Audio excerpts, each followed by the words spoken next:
Hey guys, and in today's video, we're going to be taking a look at the anti-ganking update, and why I think it's probably one of the worst changes to come to YBA in a very, very long time. But before we talk about any of the stuff that was part of the update and my opinions on it, I just want to make it perfectly clear that, for one, I will be taking a lot of shots at Paragon in this video. Paragon and I get along. I don't know if I could call us friends, but we're definitely on friendly terms. And I would like to make it perfectly clear that while I fundamentally disagree with just about everything that he thinks about when it comes to this update, I don't think less of him as a person because of it. I think this is a serious flaw that society as a whole suffers from a lot recently, where they're incapable of separating viewpoints that people hold from the people themselves. I don't think any less of Paragon because he disagrees with me, and just because I disagree with him does not mean that we can't get along or be cordial about our differences. Moving on from that, I want to show you a clip that I have. No context, I just want to show it to you.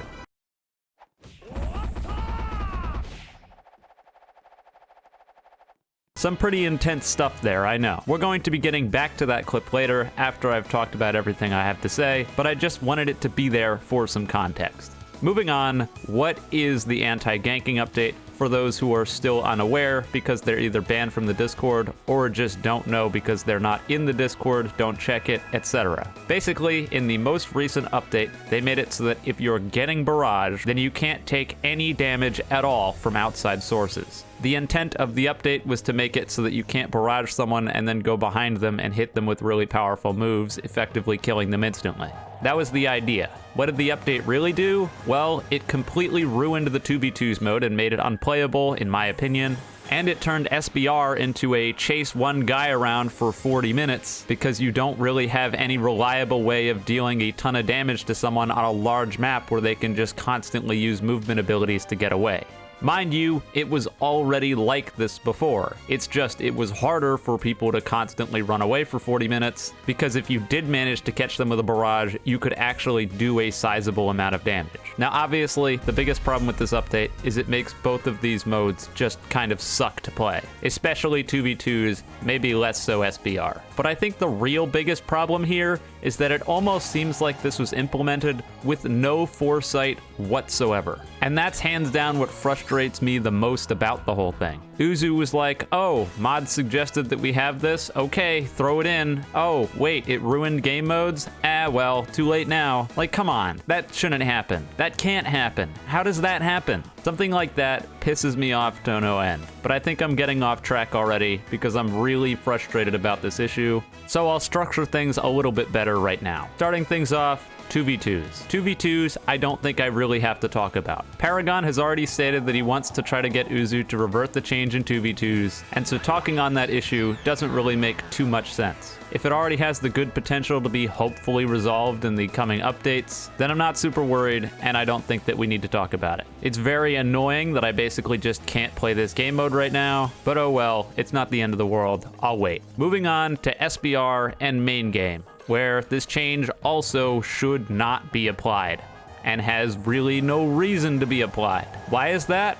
Well, SBR, whether you like it or not, is a team-based mode, and main game is not a competitive fighting space, not even a little bit. Both of these reasons are the biggest reason that this change has no right to exist. Starting off with SBR. Steel Ball Run is a team mode, and if you don't think it's a team mode, then I think you need to take a step back and look at all the mechanics for Steel Ball Run. Number one, the server browser list allows you to select a server, which means that you can coordinate with other people to join into the same server. And number two, there's a whole gang system in YBA solely built for people to work together. That gang system affects certain moves to make it so that they either help your gang mates or make it so that your gang mates don't get hit by certain abilities like autopilots. Now, both of those systems heavily lean into you should bring friends along to Steel Ball Run. If Steel Ball Run is not a team-based experience, then what is it? That's the question I would have to ask. It's certainly not a solo experience because people squad up all the time, and there's no punishment for teaming up with others, as well as the fact that it heavily encourages you to team up with stuff like the gang system. So it's certainly not a solo experience. So then what is it? If it's not a teams experience, and it's not a solo experience, is it a hybrid? The Steel Ball Run experience, somebody over at YBA needs to make up their mind. Is it a team experience or is it a solo experience? Because if you leave it at this weird hybrid middle ground, then you have people on one side, like me, saying it's clearly a team's experience because you can bring friends. So obviously, if you can bring friends and use the chat feature, then you're supposed to work together, and as such, team's experience. And then you've got other people. I don't have friends, so I play it by myself, and it lets me play it by myself. So I guess it's a solo experience. Backwards ass logic, sure, but it's still there. And so you've got two sides going up against each other who fundamentally disagree on what the mode is. So somebody, please, make up your damn mind over there. Is it a teams mode or is it a solos mode? Because if it was a solos mode, then the change that was implemented makes perfect sense. And if it's a team mode, which I think it is, then the change doesn't make any sense whatsoever. Honestly, I thought the old system was acceptable. But if they really want to change something up here, maybe add a solo Steel Ball Run. It randomly matches you, you can't use chat, bada boom bada bam. Problem solved. Will that happen? Almost certainly not. But it would solve a lot of these problems because it would mean that we could revert this crappy change that's ruining game modes. Let's take a look at some logic here though, just while on the topic of Steel Ball Run, shall we? So, Paragon wants to revert the changes in 2v2s because it ruins that game mode. You can't have team synergy, you can't save your teammates from combos, and you can't have team combos yourself. But why exactly is that okay in 2v2s, but not okay in SBR? Just because you have the potential of queuing SBR by yourself, you should have this massive buffer that makes you immune to other people that have friends? I don't know, just doesn't really add up to me. If you bring just one singular extra person to you in Steel Ball Run, you solve practically every single issue that people are constantly complaining about when it comes to ganking. You have this cool thing called voice communication. I know, mind-blowing stuff. And with that voice communication, if you start getting barraged and you think someone's gonna come behind you and hit you, or you're forced to barrage first because of a combo, you can go onto your Discord and tell your teammate, hey, I need some help over here. Can you come heavy punch me? And they can walk over and hit one key on their keyboard, and bam! Solved! Counterplay, nuance, teamwork. Damn! Nuts stuff, crazy, I know. But rather than have any of that, now we've got, oh yeah, you enjoy your 1v1 over there? Yeah, I've got my 1v1 over here. It's going great. No teamwork, no coordination, nothing. The nuance, gone. On the topic of nuance and counterplay, we're gonna jump all the way back to the clip that I showed at the beginning. Did you notice something during this clip? I was blocking during the barrage, and then I dashed out. Crazy stuff. You know what we call this? We call this anti-team counterplay. It's something that I, as a majorly solo player from long ago, learned in order to counter teaming players against me. Because fun fact, when you're struggling against something, your number one priority should first be learn how to deal with it rather than complain and get the whole system messed up and ruin game modes. And I, as a legacy player who's been playing for a long time, have learned how to deal with this kind of stuff. And I would wager to say that a lot of other good players can say the same. The number one thing is obviously what you're seeing here. You need to play against teams differently than you need to play against players. So just for that, I'm gonna give you Eclipse's guide versus teaming players. Number one, pick the right stand. If you're going into Steel Ball Run especially, you should expect there to be people teaming up against you if you're playing by yourself. If you go in with a stand that's only good at dealing precision single target based damage, it's probably not going to go well for you. Something like Anubis is going to get demolished if you try to play against people by yourself. The stand you choose either needs to have really good options when it comes to mobility so that you can get the hell out of dodge when you start taking damage, or solid AoE hitboxes so that you can hit more than one person at a time. Number 2, use projectiles. This one is kind of hard right now, seeing as a lot of the projectile stands that have knives don't work. But when those did work, knives is an incredibly good move to put the pressure on with relatively low commitment that you can slowly chip away your overconfident enemies as they charge at you. Number 3, use vertical spaces. Vertical spaces are hands down the best way to deal with people that are trying to team up on you. A lot of stands in the game just don't have the ability to traverse vertical terrain very easily, and hitting moves on people that are above you also gets considerably harder. So if you have the ability and you're using stands with time skips or any other movement, you should be trying to hover around any sort of large terrain so that you can jump up there, as it's a good escape option. Number 4, if you do get barraged, pay attention to your surroundings. Most high damaging moves in the game can get canceled if you get barraged or hit at all while it's going off. This means that if someone does get a barrage off you, you should barrage back, but pay attention to your surroundings, because at any point, if the opponent tries to hit you with a move from behind, you can simply turn the barrage around and hit them. There was some snark that Paragon was saying where, oh, if you're getting hit from outside sources, should you just do a 360 barrage and hit everyone to stop them from hitting you?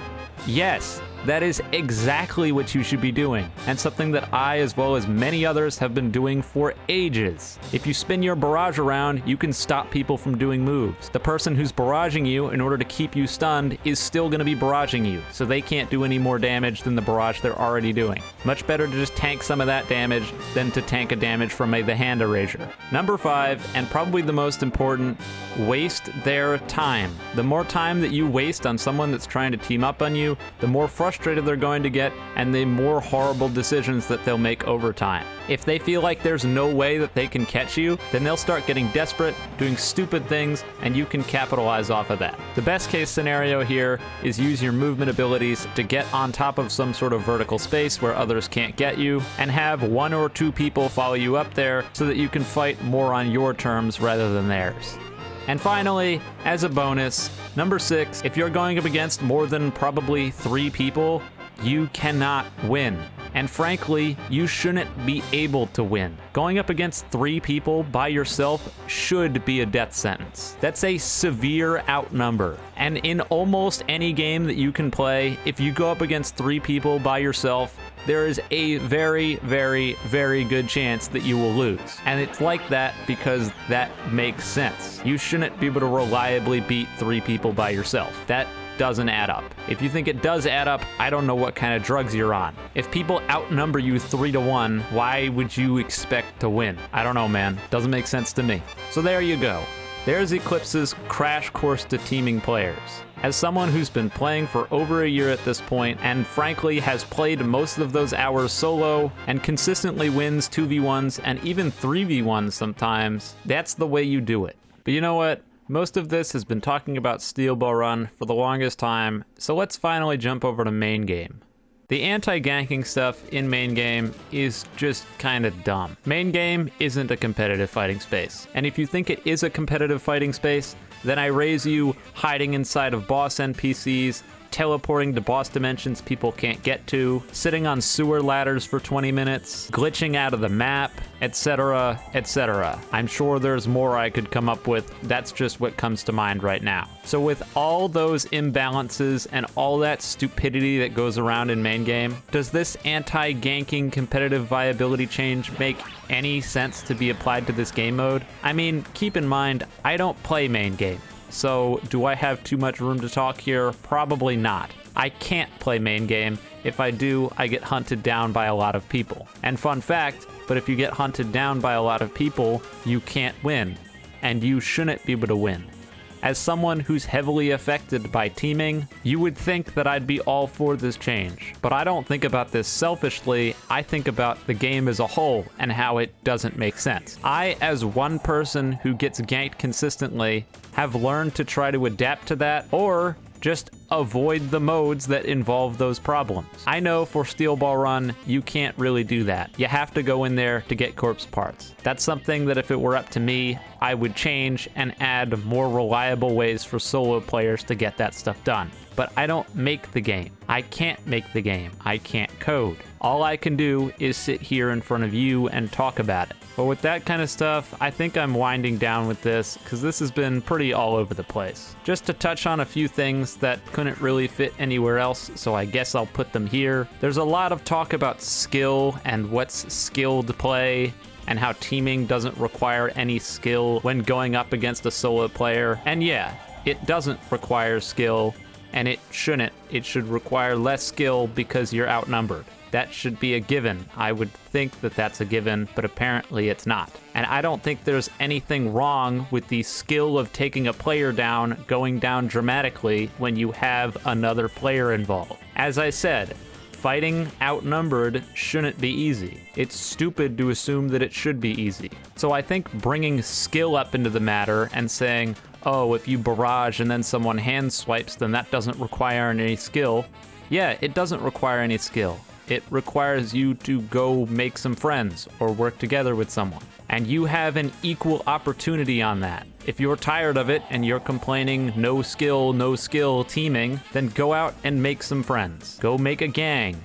Do something. Rather than sit there, complain, and change the whole system, how about instead of that, you just go out and get some people to play with yourself? The other thing is Paragon's always making the argument that he doesn't have to deal with ganking and whatnot in this barrage change because he can just mod spec out. And I feel like that's almost a self-sabotage, so I don't really know why he brings that up because it kind of undermines himself. If he is able to just mod spec out every single time, then there's zero reason that he should be so passionate and against certain things.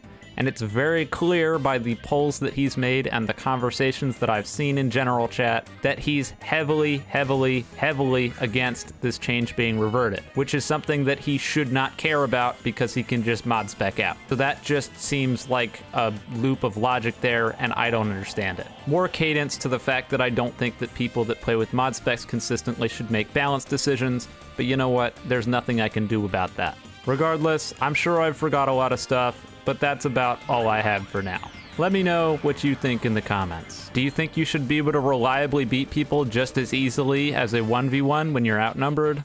I'm curious. With that, I'm done. If you enjoyed the video, learned anything, you can leave a like, subscribe. If you didn't, don't do those things. And with all that being said, have a wonderful day or night wherever you are, and I'll see you next time.